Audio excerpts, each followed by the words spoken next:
to Conscious Matters. It's a safe space where we chat about how living consciously matters to our well being, to the one of our surroundings and loved ones, as well as to the earth and humanity as a whole.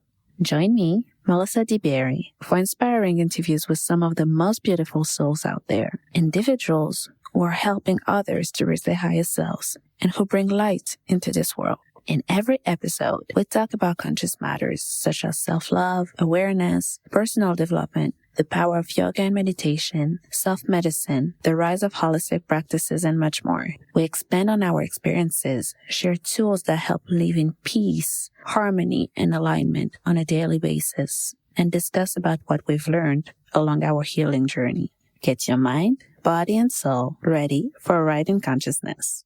Namaste, listeners. No one is born hating another person because of the color of his skin or his background or his religion. People must learn to hate, and if they can learn to hate, they can be taught to love. Love comes more naturally to the human heart than its opposite. That's a quote from World Peace Advocate and Nobel Prize winner Nelson Mandela. Hey guys, I'm so happy to be back. It's been a minute, I know. I took this quarantine time to really look inward and rethink pretty much everything about my life, my home and my business and other stuff. So be ready for some slight changes even on this podcast, but we can get into that at another time. Today I would like to talk about something that has been pressing me, even though I hesitated for a while before allowing myself to put my voice out there about it. So get ready for another solo episode because I got things to say.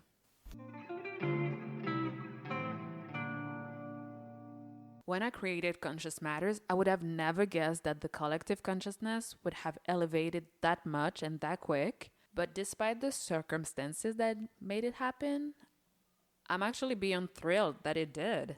The world has been sheltering and been on strict lockdown for almost 3 months. Now some cities are gradually starting to open up, but we've been encountering other very disturbing events. And I would like to touch upon that by sharing my own perspective on the worldwide transitioning period that we're going through with this pandemic, the aftermath, and the new normal that is being presented to us. Personally, I saw the pandemic as a well-needed downtime for all of us and Gaia, the Mother Earth included, but that's going to be another topic. We are so used to being a fast-paced routine, obsessed with work, productivity, facing constant stress, relying on other external factors and situations to numb us from the essentials of life, that we did forget to stop and stare to even appreciate what life we've been building for ourselves, to truly see in what society we're living in and realize in what state we're leaving the planet as a legacy to the generations after us. All of these years we've been talking and complaining, but quickly moved on with our lives and felt like dealing later with pressing issues like climate change, for example, just like no big deal. But never in the history of time the whole world had to stop, staying in, facing the reality of the person we've become, the life we're living, the partner we chose to share our lives, the kids we're raising, the roommates we never got the time to really connect with, and so on. It was finally time for a deep mental cleanse, like cleansing our thoughts and bodies. So many people actually started to eat better, to learn how to cook, to work out on the regular, and all of that at home. The place we've been at every single day, like in forever, but the lockdown made us finally appreciate it, or on the contrary, realizing that it's time to move out, like I did. Anywho, all I want to say is that many of us are finally appreciating what we have, seeing with a sharp awareness what was not working and changing it, and adjusting some aspects of our life that were fine but still had rough edges. Apart from people getting sick and others dying from the virus, the upside is that COVID-19 actually changed and is still changing so many lives for the better. I'd like to recognize that this quarantine has been our first step towards emerging in our truth. It's like it prepared us mentally emotionally for what's going on right now. Thanks to all of this cleansing, we can finally see the truth clearly, what's behind the curtain, debunking governmental and societal systemic oppression systems and other injustices. We're just gonna go back into blissful ignorance. In singer songwriter Florence Welch words, it's like we've opened the door and it's all coming through. So much time on the other side waiting for you to wake up. At first, as many, I felt depressed, upset, angry, and fed up knowing about the horrible and inhuman killings of Ahmaud Arbery, Breonna Taylor, and George Floyd a month ago, which were pretty much back to back. I felt so down, not only being a black person living in this world, but just as a human. We literally just came out of fighting all together, the whole planet united against the same enemy, coronavirus. We showed respect to one another, keeping our distances, and wearing masks to not infect one another, checking up on the elders and neighbors, etc. And then what? What do we get out of this experience? Is officials barging into the wrong house and killing a 26-year-old young woman in her own home? A father and a son hunting, not animals anymore because that's just not cruel enough, but literally human beings? Like a young boy jogging in his neighborhood and people shooting him down, just like that. Or instead of serving and protect every member of the community, simply choking someone to death, even if he clearly said multiple times that he cannot breathe, which sums up in "I'm dying, you're killing me." It was really hard to process the how did we go from we're united in our pain, locked in our homes, to we don't even acknowledge you as humans. I was so confused. But then, the way I saw how people fought back against these injustices, I was blown away. It wasn't only black people voicing their hurt and disagreement, and white passing people in the corner saying they're not racist. But this time, everybody, joined forces to scream their lungs out about this blatant systemic racism, listening to black voices and sympathizing by actively being anti-racist. White people putting their bodies in front of black bodies in protest as shields to protect the oppressed minority. Police officers taking a knee when it was not for a show but authentic, of course. And hugging protesters, showing that they don't agree with bad cops. Their profession is not about killing humans unfairly. It brought me, and I'm sure to so many other people out there, so much hope and strength to keep on fighting for what is fair and right.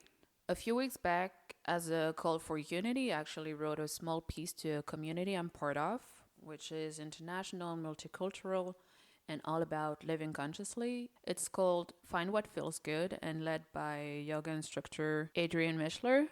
I can put the link in the description if you're interested. And I would like to share this little piece with you. So it says, we are all one. We're all connected. Yet all over the world, black and brown people are still being murdered in the streets by officials, whom we pay as citizens to protect all of us, especially in the US. We cannot thrive as a society when we dehumanize, hunt, and kill fellow humans. The mental burden, constant fear, and the onslaught of trauma POC people face every day and night is slowly killing us too.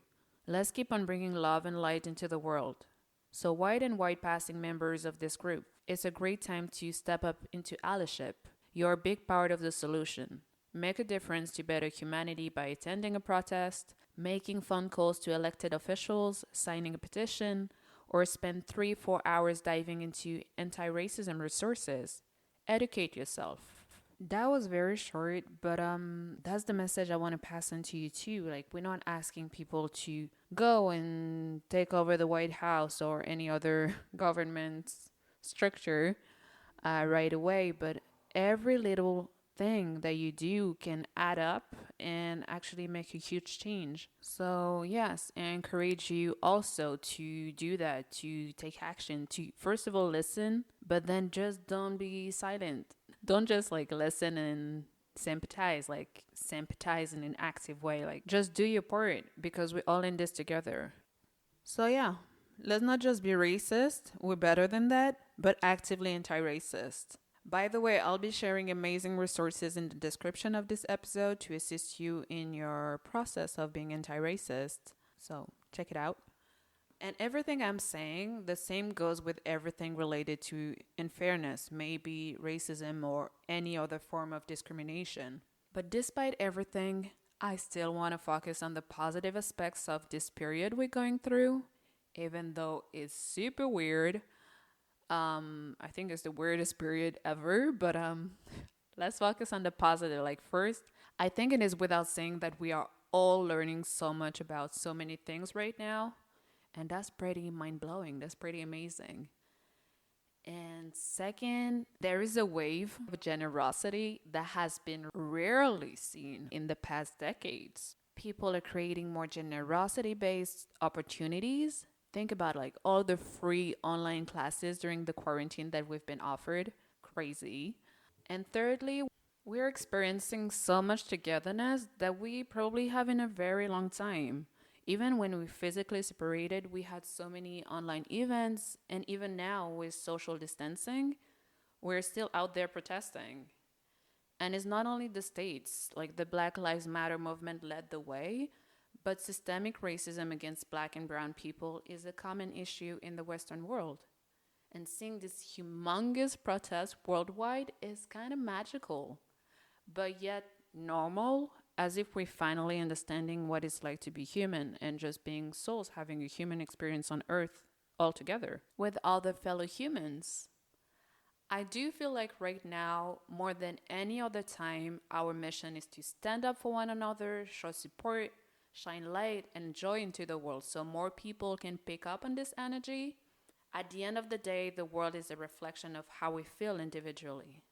I believe that with intention and action, this combination will be able to manifest the reality that is fair to all of us. And that doesn't mean to not be aware and stop fighting for injustices. Quite the contrary. Shed light to hidden practices, inform, educate yourself, listen, and then speak up. Don't hold back and fall in the misconception of listening and staying silent, because the more voices, the louder the noise. They will have no excuse to say that they didn't hear us roar for what is fair and just. We are all in this together. We need the support of everyone more than ever. It's not just us against them, blacks versus whites, or even blacks versus cops, but everyone against racism, bigotry, and unfairness. Those constant injustices, discriminations, disparities among people are a war against the whole collective consciousness, not only against ethnic minorities. Yes, I'm so sad about the circumstances of how this global awakening is happening. But as I said before, I love how we're finally revealing, challenging, and shedding shaky foundations, which brought severe inequality and fragility of our systems across the world, and which are driving us away from our divine, authentic, and core identity as a human in this world. So, going through this mental paradigm shift to transform ourselves as a society and bringing the most positive change is mind blowing in the best way possible. We all have a purpose and a reason to be here. So, yeah, clearing out the old, the distorted patterns we inherited that no longer help to thrive as a society is like we purging what no longer serves our highest good as a global community. And this turmoil of the time we're facing right now is an opportunity to consciously move forward. Like, this is not who I am. This is not how I want to act. This is not a societal mentality that I'm okay with. And really standing your ground in your fair beliefs. When I face a challenging time, I always try my best to ask myself, what lesson is this moment teaching me to improve myself? And I believe we could transmute this question into what are those uncertain times teaching us to improve us as a society? I personally think that we are being collectively summoned to imagine what it means to have compassion for one another, like to arrest someone without killing them, just for example, to create networks of care for ourselves and our community. We are being asked to review our investments, especially where we invest our time, to defund what doesn't nourish the collective and reinvest in what protects the most vulnerable among us. And we got to look at the bigger picture and ask ourselves, what is the purpose of everything happening now? As much as we have our own consciousness, we are right now confronted to a situation which involves everyone. So, yeah, a global pandemic, worldwide protests against taking Black lives for no reason, an earthquake in Mexico, a volcano on the verge of erupting in Iceland, Antarctica suffering from crazy high temperatures, and probably many other disturbing events happening across the globe that I don't even know about. Talk about crazy times, huh? But the good news is that we have to go through chaos, stress, and fear to get a beautiful result. So without justice, there is no peace. And I'm so proud to see so many people, no matter the ethnicity, using, sharing, and adding their voices to make a positive change and be part of the solution of this deep rooted issue. Amid all of the frustrating and sad headlines, there are still progressive decisions and conversations taking place that many of us thought were not yet possible. Even laws are changing. But that's true, like transitioning to any situation is already hard, but a whole new reality is something pretty big. And consciousness expansion is happening all over the world. We're ascending, we're elevating our minds and souls. It's a no brainer. But we've got to remind ourselves that not everyone can ascend at the same time. There's still a chunk of people that will remain in low vibes. They're just not at that level yet. And that's okay. They will get into their own process at their own time. The most important is where the majority is heading to. Your job is to not look away, to keep on doing the work, to make noise for justice, to unlearn, relearn, and evolve. Let's not get back to normal, but instead build a new normal that we'll all be proud to leave as a legacy, using the lessons we've learned to make the world a better place for everyone, step by step. To trade our current way of life for a life lived in lighter ways and in harmony altogether. Because ultimately, the purpose is more unity on the planet. And despite everything that I said in my rumble, I also completely understand that when we look around, everything seems like it's collapsing from everywhere. Our emotions being up and down for these past few months. We keep on receiving so much information and bad, terrible news. So yeah, I know it's a mess. But I strongly believe that to be able to cope as healthily as possible with this transition to the new normal, checking inwards and being big on self-care is major. If you feel like turning off the news, taking a break from social media, signing off your email box because all of the newsletters you've been receiving lately are talking about all of those important and heartbreaking issues, it's okay. And it's actually the best thing you can do for yourself. Take a break for your mental health. Take care of yourself and do fun activities. Even if it's watching a comedy show, regroup and come back ready to fight again. As a brand strategist, I'd love to have you ask yourself if you're ready to rebrand yourself along with society. That's it. I'm done. Phew. That was heavy, but I'm so glad I got the opportunity to impact with you. As usual, thank you so much for listening. I'm so grateful for every single one of you. Thank you so much. And if you feel called to share something, do it. Your voice matters. Let your light shine. If you want to do it in a more private way, that's more than okay too. Everybody expresses themselves and emotions differently. I'll even be happy to read some of your stories in my inbox or DM on Instagram. All of the deets are, as usual, in the description of this episode. So check that out and stay safe, guys. The amazing in me salutes the amazing in you. Namaste.